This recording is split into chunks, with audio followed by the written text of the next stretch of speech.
my date's wrong, but I think this is right, Christmas Day 1999. And it was launched as a 60-second television spot on the NBA. I mean, NBA always had a traditional game on Christmas Day. So we launched it, and we had just instituted a call center. We actually had it on our cans, you know, call 1-800-BUD or whatever it was at that time. And our call center got inundated with complaints starting that day. Well, thank goodness the brewery was on vacation, or I probably would have been fired, you know. But August the 4th and I talked over that holiday, and I said, we're getting killed on the call center because people don't like this idea.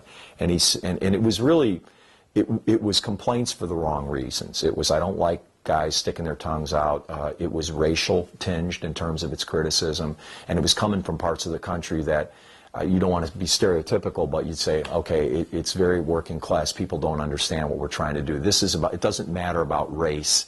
This is about guys being with their buddies, and they're just saying, what's up, man? Or younger, hipper. Yeah, and I mean, you know, your friends, it might be, hey, buddy, how you doing? Or it's like, right on, or whatever you want to do, whatever generation, whatever it is, that's all it was. And we were in big trouble losing this campaign early. But what saved us was within the first 2 to 3 weeks of the new year, we first of all made a very good decision of taking the 60 off the air and cut down to a 30, because we went to 30-second units because it's less of the what's up, you know. It's like after a while even I was getting like, you know, this is too much, you know. Let's take it down, let's dial it back. And we also had some fun different episodes where what's up wasn't the operative thing, it was more the build up to the use of the word, or the line. And so we were able to get that work on the air very quickly within 2 to 3 weeks. But the key thing that did it was the online parodies that came to us from all over the world. We were picking up incredible parodies of What's Up within about 3 to 4 weeks. And it was the onset of video content sharing and piracy, frankly, but it was welcome, because what was happening is people as diverse as Katie Couric on the Today Show and Howard Stern were going, hey man, did you see that What's Up thing? He goes, that's unbelievable, what's up? And it's Howard Stern yelling out what's up.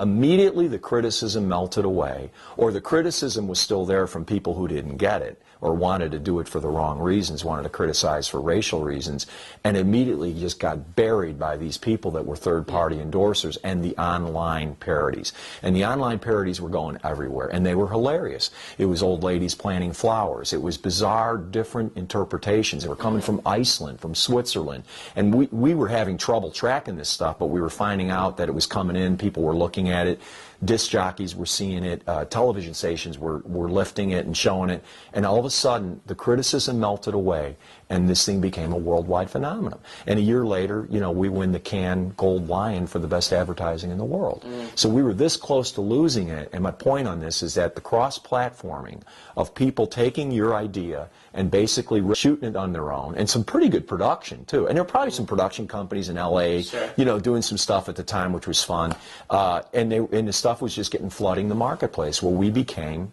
you know, this was the hottest thing in the country. We hadn't seen anything like that since I Love You Man, and Yes I Am was very big, and even Spuds MacKenzie was a phenomenon, but that was all television driven. There was no feedback from the consumer. This was feedback, cross-platform, other form of media. And to me, within, you know, 6 months of that, we were doing our own online interpretations of What's Up, and we were posting it on Budweiser.com. And we had 31 different languages you can say What's Up. Kanishiwa, you know, you'd have guys, I mean, it's just unbelievable. So the world was like wide open to us, because we said whatever we don't want to put on TV, we're going to put online. And we weren't using it as a repository for trash. I mean, we were saying we think that this could be a place where it can be longer form and we can start doing some interesting things. Now, this was before mobile apps. We weren't there yet. But I thought the idea of using content and cross-platforming it and jumping it really took us to a very new level with the consumer, which was hard to track. Because you kind of got it in focus groups where guys would say, this is a cool brand. Why? Well, did you see that parody? But you could never track the true impact of the online space and what it was doing for us. But I know it catapulted us in terms of being a cool brand and a brand that got it. You know? Yeah, I mean, do you think that now advertising campaigns kind of have to have, or say, you know, be more multi-dimensional than maybe they once were, where maybe it was once it was a 30-second TV spot, But now it's okay. It's a TV spot. It's something online now, maybe on Hulu or something like that, where it's shorter or longer. People can interact with it more. It's on mobile phones. I mean, is there keys to success here? Absolutely. And I mean, I think in the last, I would say confidently, in the last 3 to 4 years, I think AB, in the time I was there, and I'm certain they're going to continue to try to follow that, we absolutely looked at every idea as a cross-platform idea. And I keep using that term because I really believe you establish the strategy. The strategy can be established in radio. Sales is difficult. That's almost impossible for us. But we do get that feeling that from the wholesalers, and you do get a track. We usually got about a 3 to 6 month lag on anything that really grabbed the consumer via research, wholesaler feedback, our own instincts. That's when you would see a lift.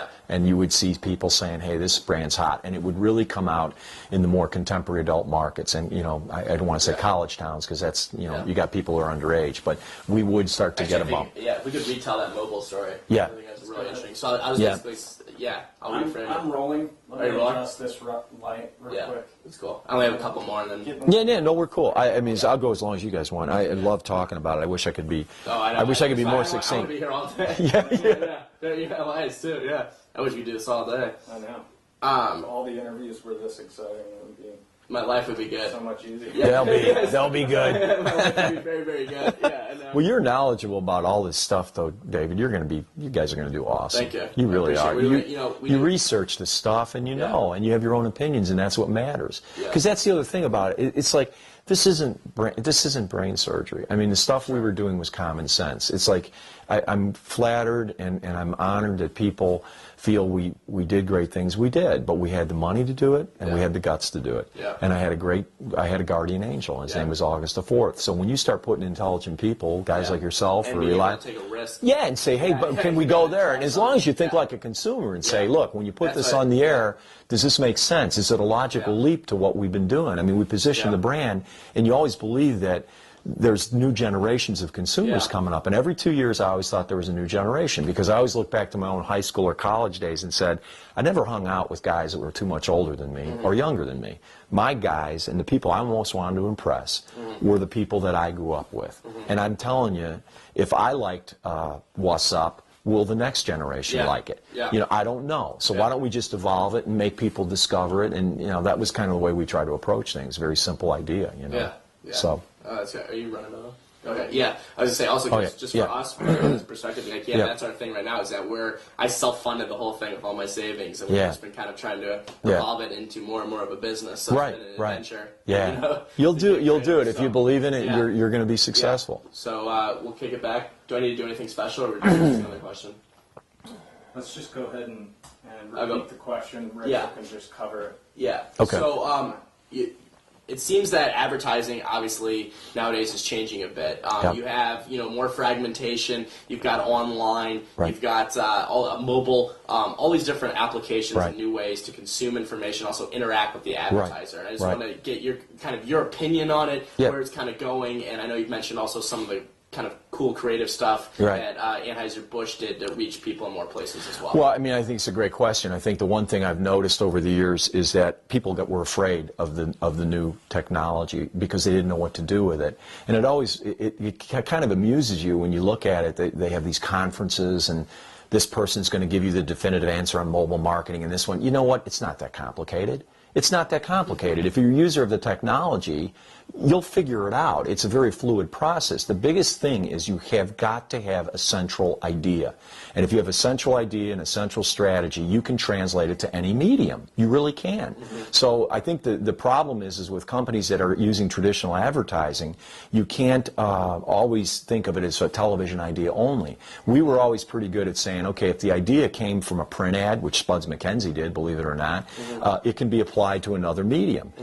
If it came from radio, which is what happened with Real Men of Genius, that could even be applied to mobile or other things. You just take the idea and stay on strategy as to what the tonality of your brand should be and what are you trying to accomplish, who are you trying to talk to. It should be very easy to apply it.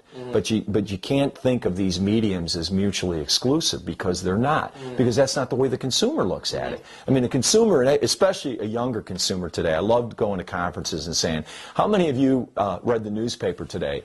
And the people that put their hand, yeah, the two guys that put their hand up were ashamed. Yeah, they were, yeah, exactly. It was funny because it was like, well, nobody reads the newspaper in that age group. I mean, that's a grand statement, but it's really true. It's very, very, very true. But think about the media that you're